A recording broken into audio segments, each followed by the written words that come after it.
तो आज हम लोग बात करेंगे कि सर पिछली क्लास में हम लोगों ने मॉडर्न वेल्डिंग प्रोसेसेस की बात की थी, जिसमें आपने कौन कौन से प्रोसेस होते हैं उसमें?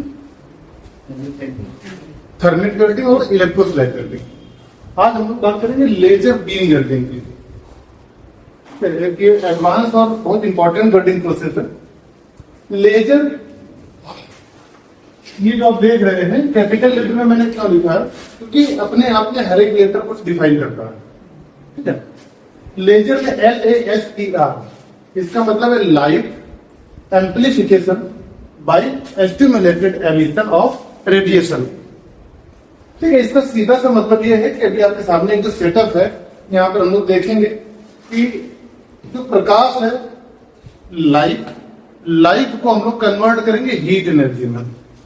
बहुत पहले से आप लोगों ने बेसिक कॉन्सेप्ट पढ़ा होगा, जैसे कि कोई चश्मा है, चश्मा अगर आप धूप में रखते हैं तो आप देखते हैं जो भी धूप का सूरज का जो रोशनी है वो पूरे चश्मे के चारों तरफ अटैक करती है, मतलब स्ट्राइक करती है। इसके बाद फिर कंसंट्रेट होती है किसी एक पॉइंट पर, खूब चमकीला सा बिंदु टाइप का दिखाई देता है। कभी ध्यान दिया हो? ये बहुत कम पावर का रहता है चश्मा। अगर आप थोड़ा सा इसी तरीके से कोई हाई पावर का लेंस अगर लगाए और इस रोशनी को कलेक्ट करें, धूप की लाइट को कलेक्ट करें, तो हीट एनर्जी इतनी ज्यादा जनरेट होती है कि अगर कोई पेपर टुकड़े कुछ भी रखे तो जल जाएगा। ठीक है, आप कभी ऐसे फोकस को कंसंट्रेट करते हुए स्ट्राइक करें अपने हाथ पर, तो थोड़ी देर बाद वो लगने लगता है कि जल रहा है, हीट एकदम डेवलप हो रही है। तो कॉन्सेप्ट ये वहीं से लिया गया है। जो लाइट है उस लाइट को हम लोग कंसंट्रेट करेंगे। पहले तो लाइट बनाएंगे, लाइट के बारे में थोड़ा सा देख लेते हैं। जैसे कि अभी आपने देखा जो सन रेज है, सन की लाइट है, वो लाइट किसी फोकसिंग लेंस से आ रही है। उस फोकसिंग लेंस में, फोकसिंग लेंस हमारे दो टाइप के आपने पढ़े होंगे, एक होता है कॉन्वेक्स और एक होता है कॉनकैव। ठीक है, कॉन्वेक्स ज्यादा कैसे होता है, कॉनकैव ये वाला होता है। तो इससे आप देख रहे हैं कि कोई भी चीज रोशनी इस पे जाएगी तो अपने परपेंडिकुलर को डिस्पर्स करेगी, पास करेगी। अगर इसको ऐसे रखेंगे तो इस वाले पोर्शन पर भी कर जाएगा, तो ऐसे कंसेंट्रिक जो बनेगी लाइट, जो एक किसी पॉइंट पर फोकस कर रही होगी, वो कौन सा लेंस होना चाहिए? कॉन्वेक्स होना चाहिए। और कोई अगर डिस्पर्स करनी हो, फैलानी हो चारों तरफ, तो वहां पर आप कॉनकैव लेंस का इस्तेमाल करेंगे। ठीक है, तो हम एक चीज यहाँ पर देख लेते हैं। बेसिक होता क्या है, जो लाइट है तो यहाँ पर हम लोग यूज करते हैं उस एनर्जी, लाइट एनर्जी का नाम है फोटोन एनर्जी। थोड़ा सा ब्रीफ हिस्ट्री इसकी देख लेते हैं, फोटोन एनर्जी की क्या होती है। ठीक है, कोई भी इलेक्ट्रॉन, किसी भी एटम का कोई जो इलेक्ट्रॉन होता है उसके अंदर कुछ एनर्जी होती है, इतना तो आपको पता है। ठीक है, अगर हम उसको एडिशनल कोई एनर्जी दें तो क्या होगा? एक्साइट होगा वो, यानी कि एनर्जी ग्रास्प करेगा। होता क्या है, कुछ इस तरीके का एक लेवल होते हैं, एनर्जी स्टेट के लेवल है। मान लीजिए कैसे हमारे बहुत सारे एनर्जी स्टेट के लेवल है। ठीक है, एक कोई इलेक्ट्रॉन अभी यहाँ पर है, इलेक्ट्रॉन है, यहाँ पर क्या है? इलेक्ट्रॉन है। इसकी अपनी कोई एनर्जी होती है। तो जहां पर वो है प्रेजेंट टाइम, या जहां पर वो स्टेबल होना या कंफर्ट समझता है, तो वो उसको बोलते हैं ग्राउंड लेवल या लोअर लेवल ऑफ एनर्जी। ठीक है, ग्राउंड लेवल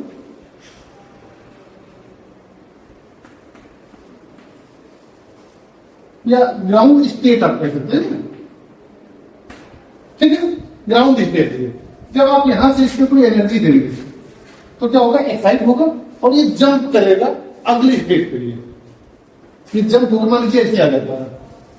ठीक है, इसके बाद फिर जो फर्दर आप इसमें कोई एनर्जी कंटिन्यू बढ़ाते हैं तो फिर से और किसी अगले स्टेट के लिए जाएगा, एनर्जाइज होता जाएगा, एक्साइट हो रहा है, वो जंप कर रहा है अपने हायर ऑर्डर स्टेट पर। इसी तरीके से और जब एनर्जी देते जाएंगे तो ऐसे जाएगा, फिर एनर्जी देंगे तो ऐसे जाएगा। तो जो सबसे नीचे जहां पर वो स्टेबल होता है उसको बोलते हैं ग्राउंड स्टेट या लोअर स्टेट कह सकते हैं, और जो मैक्सिमम जहां पर पहुंचा उसको बोलते हैं हायर स्टेट।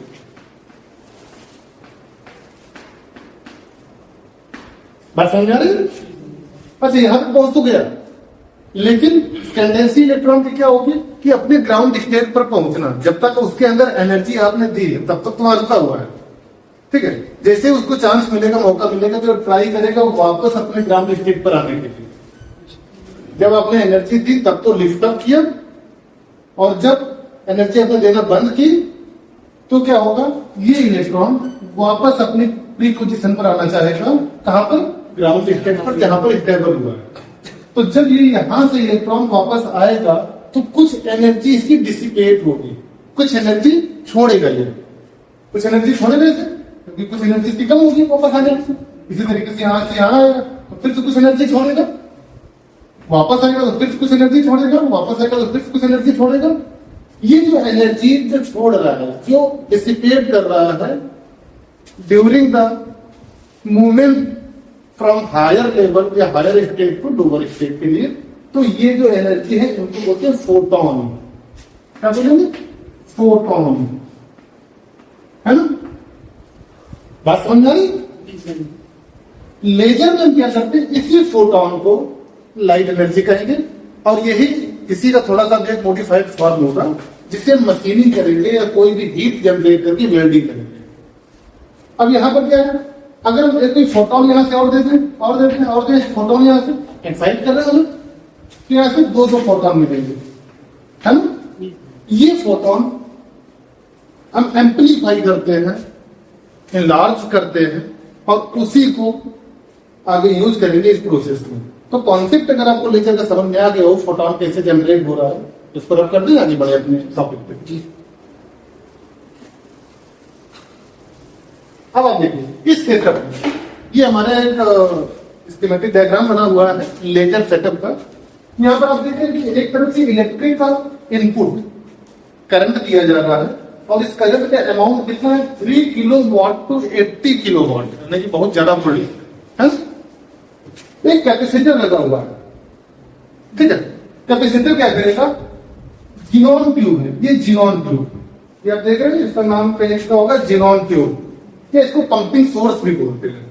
जिनॉन ट्यूब एक पाइप टाइप की होती है, इनके अंदर कुछ निष्क्रिय गैसेस भरी होती है। निष्क्रिय गैसेस मतलब जैसे हीलियम, नियॉन, है ना, इस तरीके की इसके अंदर गैसेस भरी होंगी। और जब ये एनर्जी से, करंट से, कैपेसिटर से जो एनर्जी मिली, इस एनर्जी से क्या करेगा, कन्वर्ट करेगा क्या चीज, इलेक्ट्रिकल एनर्जी को लाइट एनर्जी में। बात समझ आ रही है। ये जो जिनॉन ट्यूब लपेटी गई है किसी एक रॉड के ऊपर, अभी हम रॉड के बारे में भी बात करेंगे, तो जिनॉन ट्यूब जो है इसको फ्लैश ट्यूब भी कह सकते हैं, पंपिंग सोर्स भी कहते हैं। इसका काम है इलेक्ट्रिकल एनर्जी को रिसीव करना और कन्वर्ट करना लाइट एनर्जी में। क्लियर है। अब जब ये लाइट एनर्जी में कन्वर्ट हो जाएगा तो एक आपने देखा यहां पर रॉड लगा हुआ है, रॉड है, इसका नाम है रूबी क्रिस्टल, ठीक है, या लेजर क्रिस्टल कह सकते हैं। ये किस चीज का बना होता है, रूबी क्रिस्टल बेसिकली आपका aluminium oxide Al2O3 plus chromium, ठीक है, क्रोमियम से मिलाकर बनाया जाता है। ये जो रॉड है, इस रॉड के ऊपर आपने क्या लपेटा हुआ है, जिनॉन ट्यूब।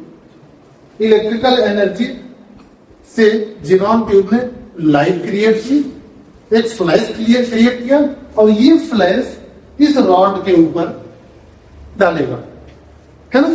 अब इस रॉड में क्रोमियम है, क्रोमियम के एटम्स जो होंगे, इस एकदम से फ्लैश इसके ऊपर पड़ेगा तो इलेक्ट्रॉन्स उसके एक्साइट होंगे, मूवमेंट करेंगे, ठीक है। ये इलेक्ट्रॉन मूवमेंट करेंगे, और जैसे कि आपने थ्योरी देखी यहां पर, lower limit to higher state, higher state to higher state, then again higher state, ठीक है। इसके बाद फिर वापस आना चाहेगा अपनी पोजीशन पर, तो क्या करेगा, वो फोटोन छोड़ेगा, ठीक है, फोटोन छोड़ेगा इस तरीके से, और दूसरे इलेक्ट्रॉन से, दूसरे क्रोमियम के एटम से टकराएगा, और इलेक्ट्रॉन्स बनाएगा, और इलेक्ट्रॉन्स बनाएगा, तो एक बहुत सारे इलेक्ट्रॉन्स या बहुत सारे फोटॉन्स यहां पर जनरेट होंगे, ठीक है। उन फोटॉन्स में क्या होगा, रैंडमाइजेशन होगा मूवमेंट का, भागा दौड़ करेंगे एक तरफ से दूसरी तरफ के लिए। इधर तो पूरा पाएगा, एक यहां पर लगा दिया आपने मिरर, मिरर कौन सा, 100% रिफ्लेक्टिंग मिरर, जो कोई भी प्रकाश या कोई भी चीज बाहर ट्रांसफर न होने दे। यहां तक गया, फिर टकराया, वापस आया, ठीक है, कुछ उधर जा रहा है, कुछ इधर जा रहे हैं, आपस में टकराएंगे, फिर से नए इलेक्ट्रॉन्स को जन्म देंगे, नए फोटॉन्स क्रिएट होंगे, ठीक है। तो ये फोटॉन्स बहुत हाई डेंसिटी के हो जाएंगे, और एक इधर तो आपने 100% रिफ्लेक्टर लगा दिया कि वहां से ऊपर जाने का कोई चांस नहीं, वापस से आएंगे, ठीक है, फोटॉन्स वापस आएंगे। और यहां पर आपने थोड़ा सा पार्शियल मिरर दे दिया कि पार्शियल ट्रांसफर कर सके कितना, 98% रिफ्लेक्ट। मिरर लगाया 98% रिफ्लेक्ट कर, यानी कि 98% तो रिफ्लेक्ट कर ले, 2% पास करे, ठीक है। तो अब ये 2% पास हो रहे, देख रहे हैं यहां से हमारे फोटॉन्स आ रहे, लाइट आ रही है, इसी को बोलते हैं एक्चुअली में लेजर, ठीक है। और लेजर का एक पुंज टाइप का जो होता है, जो पूरा कलेक्टिव फॉर्म है, जो बीम होती है, जैसे मोबाइल का टॉर्च वगैरह देखते हैं घरों में, जो सेल वाली होती है, तो टॉर्च जब जलाती है तो एकदम लाइट लग जाती है, आपको फोकस टाइप का दिखाई देता है, तो बीम है, ठीक है। उसी तरीके की बीम यहां से निकल रही है। अब है क्या कि अभी तो पूरा पैरेलल ही जा रही है, एक फोकसिंग लेंस लगाएंगे, फोकसिंग लेंस जो पैरेलल लाइट को कन्वर्जन में कन्वर्ट कर दे, किसी एक पॉइंट पर फोकस करते हुए। बस समझ आ रही? तो ये फोकसिंग लेंस यहाँ से डिफ्लेक्ट कर देगा आपकी बीम को, या रेज को जो भी आ रही है, और किसी एक पॉइंट पर सेंट्रिक कर देगा।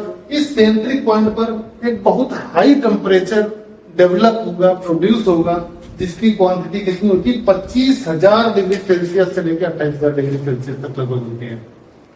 यानी कि बड़े से बड़े एडवांस से एडवांस मटेरियल को जस्ट सेकेंड उसको मेल्ट कर देगा, और इस टेम्परेचर या इस मेल्टिंग को आप यूज करते हैं वेल्डिंग करने में, जो एक फ्यूजन वेल्डिंग का केस बनता है।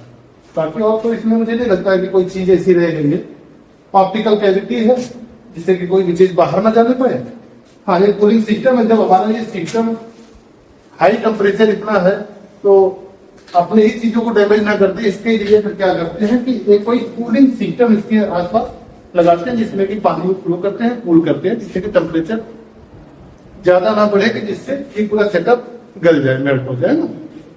बाकी ये वर्कपीस हो गया, वर्कपीस के पॉइंट को यहाँ पर बोल लेते हैं, ये चीजें, ठीक है।